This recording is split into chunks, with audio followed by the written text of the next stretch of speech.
Ako po si Boy Duwat, former professional pool player. Ako po sa Pilipinas. Kasi pagdating ko sa laro, lahat ng problema, dapat iwanan mo. Kasi pag inisip yun, mawawala yung focus mo sa laro eh. Dapat siya iniiwan. Tanggalin mo sa isipan mo. Dapat tutok ka lang sa meta. Ako noon, lagi ko inaasahan gusto ko magkampiyon. Eh nagsabi sa akin sa kaibigan, huwag mo expect magka-champion ka. Kusang darating yan. Ayun nga, kusang dumating. Yung araw kasi, pag nanonood akong movie, akong TV, nangilig ko nung araw. Ang pinapangarap ko, maging magaling na malalaro.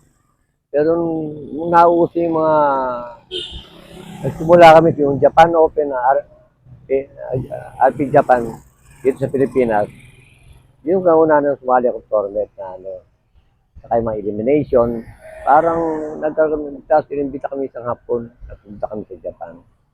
Kasama ko si Efren, Django, nagkakasama kami. Yun ang una. Tapos nakita ko, ba't ang gagaling ng mga to? Sabi ko, yung galing para siguro sa Cleveland, siguro, pumunta kami, malamig. Medyo siguro, yung una, siyempre, talo siyempre. Pero siguro naka-pierce yung mabilang, malayo. Hindi masyadong, wala man ako sa top 8 o top. Siguro nasa top 16 na yata ako. Yung, ang payo ko sa kanila, yung mag-exercise sila ng mabuti practice. Pag alam mong nag-i-improve yung tiro mo, subukan mo maglaro sa kahit yung maliit na tournament lang. Hindi ko na yung pusan dapat magamaya mo kasi pag papadiba yung dibdib yun eh.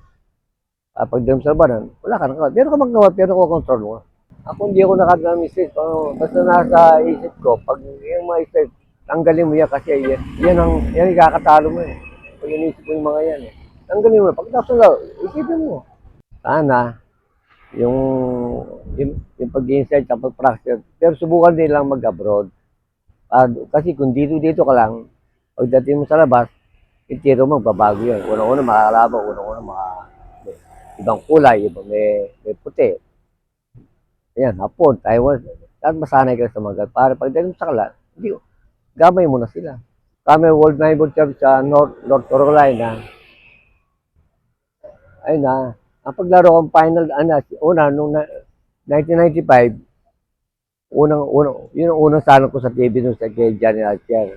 Parang yung tira ko nag-off sa final. Pero yung final, medyo magandang laro ko. Pero yun, parang nag-off. Tama ko kay Johnny nun eh. Tapos parang nag-off ako. Kasi, expected ko yung magkampiyon ako eh. Tapos, sumunod na taon, finalist na naman ako. Nakalaban ko si Nick Barner, tapos naunahan pa ako, tapos sabi ko, hindi yata para sa akin ito. Pero hindi ko naisip yun. Basta ilaro ko lang, basta wala akong isip, basta focus lang ako sa mesa. Ako, pag hindi ako nanalo sa Champions, talagang gano'n, hindi yung para sa'yo, para sa kalaban mo yun. Sa kanya kayo nakatadaan na yun, para magkampiyon. Kung silang bata kasi parang, nung araw siguro pwede kayo mahal kasi, nung araw kasi ang pinag-standby eh, diba? Pero ngayon, nag-improve. Kahit meron nga sa Taiwan, meron silang PE na billiard eh. Sa Amerika, meron din eh.